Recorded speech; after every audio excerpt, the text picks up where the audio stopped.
तो सुख समृद्ध विज्ञान चैनल के शुद्ध दर्शकों को अभिनंदन करता हूं अपने इस चैनल पर।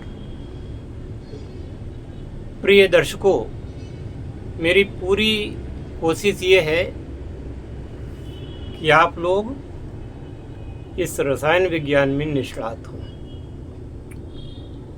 और मैं जो वीडियो में जो भी विधि बताऊं वह विधि के लिए आपको ना तो मुझसे पूछना पड़े और ना ही आपसे कोई गलती हो, और जितना उस वीडियो में बताया गया हो वो उतना काम तो हो ही जाए।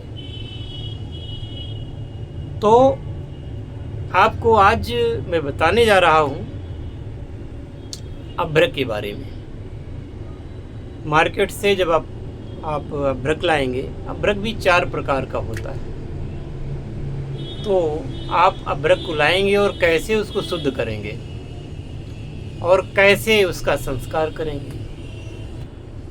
अभ्रक 4 प्रकार का होता है: सफ़ेद, पीला, काला और लाल।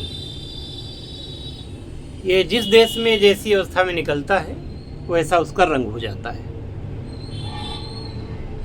इसको शुद्ध कैसे करना है? तो शुद्ध करने के लिए आपको कुछ विशेष क्रिया करनी है। मैं 4 क्रियाएं बता रहा हूं, 4 में से कोई एक क्रिया कर लें। अभ्रक को तपाना है आग में। जब वो लाल हो जाए तो आपको बुझावा देना है। किस चीज में देना है? देसी गाय के मूत्र में। ठीक है ना? देसी गाय हो उसका मूत्र लेना है। मूत्र कैसा लेना है?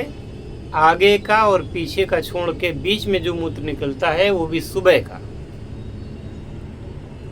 वह मूत्र आपको लेना है। उसमें तपा तपा करके जब बुझाएंगे तो अभ्रक की शुद्धि हो जाएगी। अब आप कहेंगे कि कहीं गौमूत्र नहीं मिल रहा है, तब क्या करेंगे? तो कांजी में कर लेंगे। कांजी में आप डुबो देंगे, कम से कम 10 बार डुबोइएगा। तीसरा, त्रिफला का रस।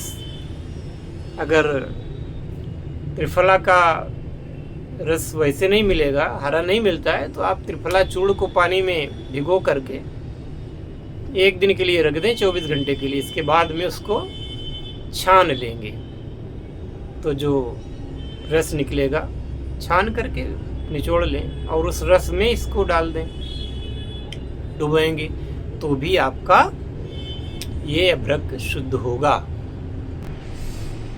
चलो, ये भी नहीं करना चाहते तो गाय के दूध में ही इसके बुझावे दे दीजिए। ठीक है ना? तो ऐसे अभ्रक आपका शुद्ध होगा। अब इसी वीडियो में मैं आपको अभ्रक का धान्याभ्रक बनाने के लिए बता रहा हूँ कि ये कैसे बनेगी। इसके लिए आपको धान लेने हैं। कोई देसी धान ले लें, उसको खरल में कूटें और कूटने के बाद शुद्ध किए हुए अभ्रक को उसके साथ पीस लें, कूट लें ढंग से। धान के भीतर चावल होता है ना, भूसी सहित आपको करना है और उसमें अभ्रक को भी पीस करके मिक्स कर लें। इतना मिक्स कर लें कि ये समझ में ना आवे कि धान्य का और अभ्रक का अलग अलग न समझ में, एक ही में समझना। इसके बाद आपको कोई ऊन का कपड़ा लेना है या कंबल ले लेना है। उसमें इसको डाल करके ढीला बांधें। ज़्यादा टाइट नहीं बांधेंगे, ढीला बांधेंगे। अब इसको कांजी में रख दें। कांजी यानी खट्टा पदार्थ होता है, कांजी में इसको रख दें। मतलब जैसे वो दोला यंत्र बनाते हैं ना कि उसमें लटका रहे, ऐसा करके इसको 4-5 दिन आप ऐसे रखा रहने दें। इसके अंदर वो कांजी जाएगी और धान के साथ, उसके चूड़ के साथ, अभ्रक के साथ क्रिया करेगी। इसके बाद इसको आप मल करके बढ़िया सा और निचोड़ेंगे तो उससे चिकना पदार्थ निकलेगा रेत के रूप में। उसको आप कलेक्ट कर लेंगे, इसको ही धान्याभ्रक कहते हैं। तो आपको मैंने कितनी सरल विधि से ये विधि बता दी, आप इसको करें और धान्याभ्रक बनाएं। यह धान्याभ्रक पारद में काम में आती है। इसी अभ्रक को पारद के साथ क्रिया करवाई जाती है। बुभुक्षित पारद के साथ अच्छी क्रिया होती है। यह अभ्रक को खाता भी है पारा। एक अनुमान के अनुसार अपने वजन से 200 गुना वजन पारद सोने को खा जाता है। यानी 1 ग्राम अगर पारद है, 200 ग्राम सोने को वो पचाने की क्षमता रखता है। अगर इसके पहले अभ्रक पारे में पृष्ठ कर दी जाए, यानी कि पारे को अभ्रक खिला दिया जाए, तो उसकी भूख कम हो जाती है। पाचन करवा दिया जाए। इसके बाद में फिर उसमें गंधक दी जाए, गंधक की जारना की जाए। तत्पश्चात जब इसमें आप स्वर्ण बीज देंगे तो फिर बहुत कम खाएगा। बहुत का मतलब ये है कि इतना नहीं खाएगा जैसे वैसे बताया जाता है। तो उसके लिए धान्याभ्रक बनाने की आवश्यकता थी। मैंने आपको विधिवत ये क्रिया समझाई है, आप करके इसको देखें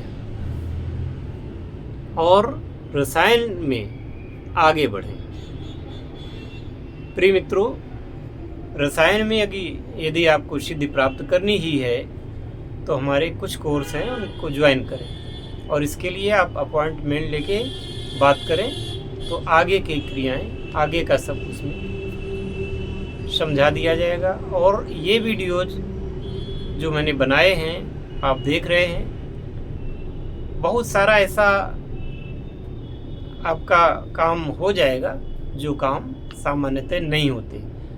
और जब आप हमारे चैनल के सदस्य हैं तो केवल हमारे हिसाब से जैसे मैं बताता हूँ वैसे काम करेंगे तो वो काम उतना हो जाएगा, ठीक है ना।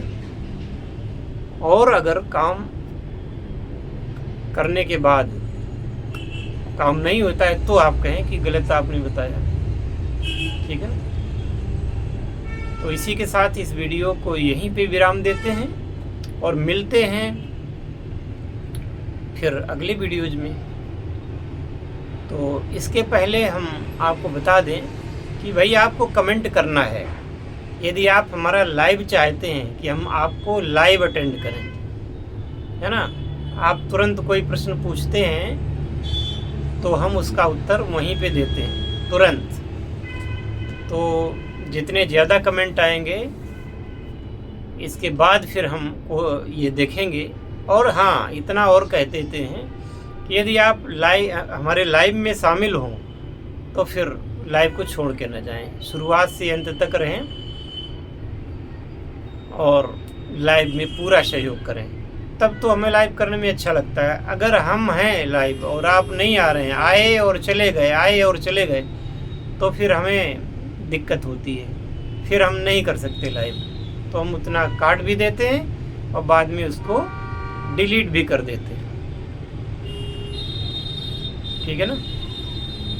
कोशिश रहे आपकी कि पूरा समय अटेंड करें। और जब हमें बहुत सारे कमेंट आ जाएंगे कि आप लाइव करिए तो मैं लाइव करूंगा, फिर आपको समय दूंगा कि इस समय पर मैं लाइव आऊँगा, आप लोग उपस्थित रहिए।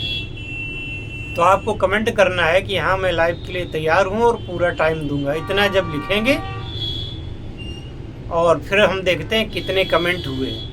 अगर कमेंट बहुतायत में है तो मैं लाइव आऊँगा। इसी के साथ इस वीडियो को यहीं विराम दे रहा हूँ। जय शिव शंकर, जय भोलेनाथ, हर हर महादेव।